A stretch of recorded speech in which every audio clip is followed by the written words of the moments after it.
Hey guys, welcome back with me again in this channel. On today's tutorial, I'm going to show you how to make photo to video on Instagram Reels.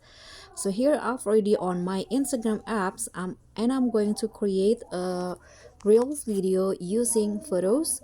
So just click on a plus icon, then go to the Reels tab and here choose the photo that you want. So I've already select 5 photos and you can just start by clicking on next. Now Instagram will syncing my photos into audio, and here you can just use any suggested audio from here, or you can also search on your own. For example, I'm going to just use this, and now after it has been syncing, you can see now my photos will turn into a video, also sync into audio. So you can just click on next. Now Instagram will process the video. You can just wait until it's done, and now this will be the result, but you can always edit more by swiping up.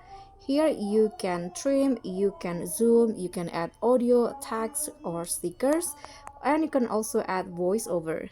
And if you're done, you can just click on next again, and now you can just share your reels. Now my reels has been created, and that's it. Thank you so much for watching. Don't forget to like, comment, and subscribe. Also click on the thanks. Bye.